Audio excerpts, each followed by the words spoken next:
had an experience this week. It was actually about a light bulb, but it keyed into exactly what you were talking about. I had a light bulb that went out, and I was dreading changing it because it was different, and it had never gone out for 7 years.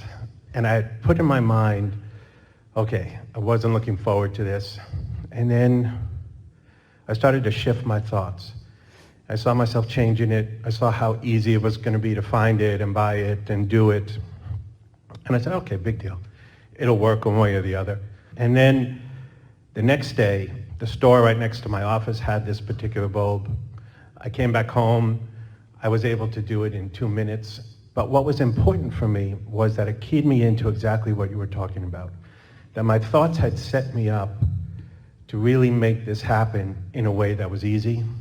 It's what we call pre-paving. So this pre-paving, I saw that it was incredible because it had been coming to me for a long time how happy I was about being responsible for everything that happens, by allowing, by choosing, by the thoughts, and by working on managing my vibrations, to really take an active part in that. Like, if I feel a little low, well then, okay, shift it. You know, sometimes it takes longer, sometimes it's very easy. So the pre-paving, though, really turned me on. It got me very excited last week. We have some questions for you because we've talked about things like this before. And for quite a while when we were offering the concept of pre-paving, in other words, it's getting the thoughts out ahead of you to smooth out the resistance along your trail so that when you are inspired to the action part of it goes very smoothly. And today, we would like to say, in light of everything that we've already said to you, that the pre-paving is the most fun part of the process. In other words, you might say, oh, it's nice to get the pre-paving all done so that then I can just have a direct route right to what I want. And we say, if you can let the pre-paving part of it be the part that you are enjoying the most, see how that dovetails with what we were talking about earlier? Yeah, very much. Because there is a tendency to say, I'm going to do what it takes so that the action is easier, or I'm going to do what it takes so that I can get to where I want to be faster or sooner. And what we want to say to you is, you want to do that because that's the juice of life. Law of attraction and momentum are the same thing. So when you find a non-resistant idea and you focus upon it, and that non-resistant idea gains momentum, as it must, a non-resistant idea, hear this, will gain momentum naturally without you even focusing upon it if you don't do that thing you do by offering contradiction to it. Ooh. Now, focus is really, really fun. But let's back up. We want to say this again. We really want you to hear this. Your non-resistant thought will gain momentum and will come to full fruition if you don't shoot it in the foot with your contradictory thought. Did you hear that? Yeah. So that means once you've launched it, you can let it go and it will come about. You will begin to receive the impulses and ideas. So then as those impulses and ideas begin to come, that adds to the momentum. See how it all works together? So we don't want you to become rigid or efforting about pre-paving. We want you to understand what pre-paving is. Pre-paving is that unconditional approach that we're talking about. It's using the thought rather than the action. It's using the thought rather than the movement of your physical body. It's the enlisting the energy that creates worlds and pointing it toward what you desire. Yes. So someone asked the question the other day, and it's active here in this room now, so we're going to address it. So what's the difference between having an idea of something wanted and just allowing it to gain momentum, to gather cooperative components, while I just sit happily by, focused happily on other things? What's the advantage of that over focusing on it, scripting about it, making lists of positive aspects about it, making my plan about it? What should I do, Abraham?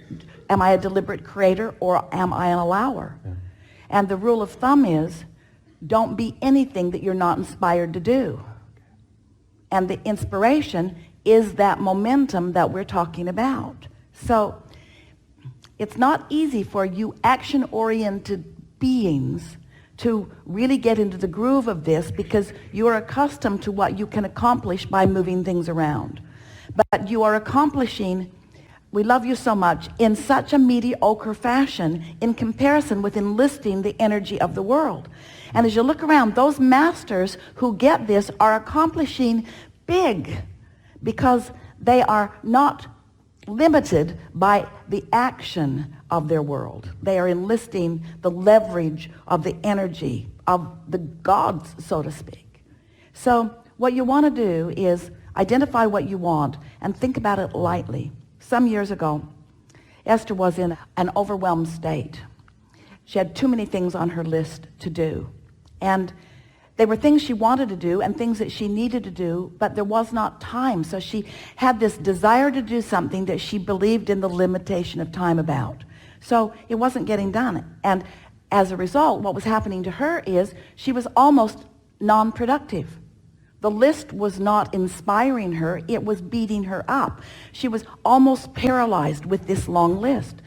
She'd even computerized it. There were so many things she needed to put on it. In other words, she just had way more to do than she could possibly do. And so finally she sat and she asked us in a more relaxed state, what should I do? She was in a restaurant with Jerry and they were sitting with a butcher paper on the table. And we said, draw a line down the center of this big page and write everything that you really believe that you are going to accomplish today. The things that you either really need to do or really want to do, but pick a short list of what you're going to do. And Esther looked through her long list and picked 5 things and wrote it on her list. And then we said, now write everything else on your list on the other side. So her list, the header said, things I am going to do today. And on the header on the other side said, things I would like the universe to tend to. And she wrote everything on the universe's side of the placemat. It took an hour. But with each thing she wrote, she felt more relief, more releasing. It was like she was giving herself permission, because of our interaction with her, to assign this to someone else, at least for today. And by the time she went to bed that night, she got all her things done. The universe got twice as many done. People that she needed to reach had contacted her. Things fell into place without any action on her part. So what we taught her with that, and she has used that placemat process ever since, what we taught her with that is that it is her focus that is the accomplishing mechanism. But when you focus with overwhelmment, now you are shooting yourself in the foot. Now you've blocked the energy that will get things done for you, you see. So when you decide that you are going to be a deliberate creator, Esther would say, which is it, Abraham? Am I a deliberate creator or am I an allower? And we said, you are both, but let the emphasis be more upon the allowing part. Because once you ask, it is given. You've just got to find a way to put yourself in what we are now calling the receptive mode, even more than the allowing mode. The receptive mode where you can receive the idea. And then you just start zigging and zagging. You have an impulse to go somewhere, and 3 or 4 things that needed to happen will all happen at the same time. It really is enlisting the universal forces. And sometimes by trying too hard, by getting too precise in what you're intending. In other words, we would not spend a lot of time pre-paving putting in a light bulb. Because there are many things that you're doing in a day. And if you believe that that's what's necessary in order to smooth things out, then you're going to get bogged down in minutia that you don't need to get bogged down in. So it's this delicate balance of deliberate and receptive that... Let's call it an easy, sure balance. Okay. Because it isn't hard. And once you find it relative to one thing, it's easy then to apply it to other things. How difficult is it to be happy? That's really the question. How difficult is it to be happy? Well, if something's going wrong and it's got your undivided attention and you're all twirled up in it, you might say it's not just difficult, it's impossible. But fortunately, you're going to go to sleep. And when you go to sleep, the momentum of that, no matter how awful it is going to subside. And when you wake up, you've got some new choices to make. Am I going to get twirled up in that again, or am I going to choose a happier thought? And if you choose the happier thought, then before long, within 5 or 10 days, really, you can show yourself that it is easy to be happy. And once you've discovered how easy it is to be happy, then you're going to be in the receptive mode and you're going to start noticing how many things are taking care of themselves. Now, does that bother you? Do you need validation? Do you need the struggle and hardship? Do you need to do it? Do you need the mark on the chart? Do you need the recognition? I did this. Not only did I do it, it was hard. I did it. It was hard. I suffered a lot. I didn't get any sleep, hardly at all. I suffered, but I did this. Give me my gold star. And we say, you got a lot of gold stars and you're creating mediocrity. That's not where it's at. So the question that we would like you to leave here today with is, I want to make being happy easy for myself. I want to get really good at being happy for no reason, unconditionally. Esther said to Jerry, you really make me happy. And he said, that's not my goal. What? He said, I don't want to get in the way of your happiness, but I don't want to be the reason for it either. Really healthy. Because when you're the reason for it, then you croak. Yeah. You see what we're getting at? Oh, yeah. Yeah. Definitely. Enough? It is. Really good. Thank you.